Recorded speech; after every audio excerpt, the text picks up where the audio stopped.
Alright YouTube, so we are back again to steal more content from Reddit. Well, not exactly, but sort of. Whenever they announced today that the PS5 release date was going to be holiday 2020, I automatically knew there's going to be people within the community speculating on whether or not the sequels for FF7 Remake would be PS5 exclusives. And I'll be damned if you go over to Reddit, it's people already talking about it.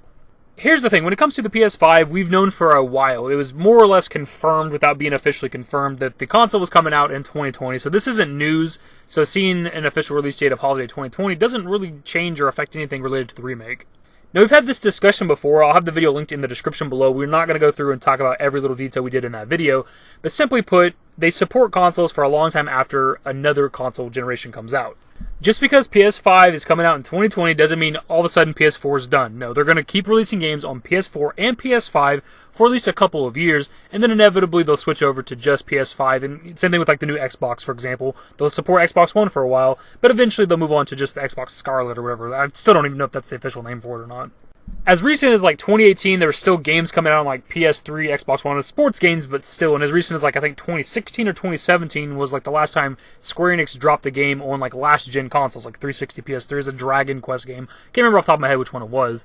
The point is, just a couple of years ago, there were games that were still coming out on PlayStation 3, like just a couple of years ago, not that long ago, and to think that the PS4 is just done is kind of ridiculous. And when it comes to FF7 Remake, we know this is a series of games. We're expecting at least 3 of them. When it comes to the second game in the series, I expect that for sure, 100%, to be PS4, probably PS5 as well. When it comes to the potential third game out there, it depends on how long away that is, man.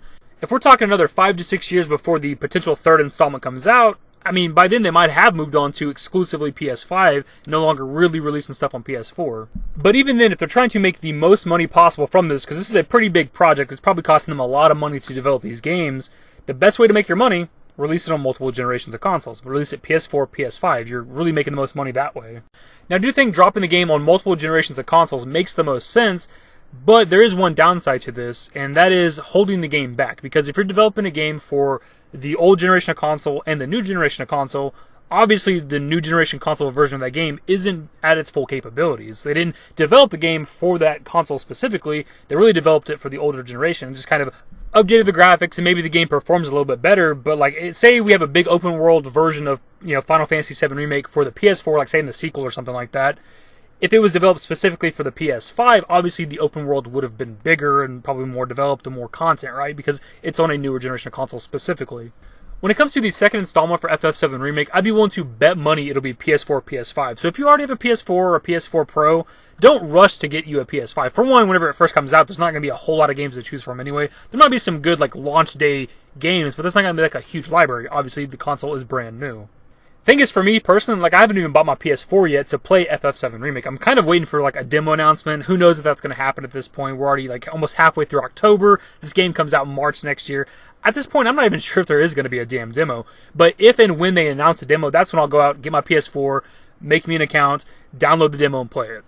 I don't want to buy a PS4, but I have to play this game. I want to play it for myself, but obviously also for my channel so I can talk about it, etc., etc. So I am going to get a PS4 for that reason, but I mean, I've went this long without one. I don't particularly want to get one. I don't want to have to buy a PS5 either, but since I personally believe the second one will come out PS4, PS5, third one possibly PS5 exclusive, I won't have to buy a PS5 for a long time anyway, so it's not really too big of a deal. So either way, I pass off to you guys. What are your thoughts? Do you think that the announcement of the PS5 release date will actually affect the sequels to FF7 Remake? Leave your thoughts and more in the comment section below. Hopefully you guys enjoyed the video. If you did, give it a thumbs up. Subscribe to the channel if you guys are new and want to stay up to date with more Final Fantasy VII Remake content. Turn on all my notifications. Follow me on Twitter at @TheDashingDavid. And my Discord. Links to my social networks are in the description. And in the outro. Later, guys.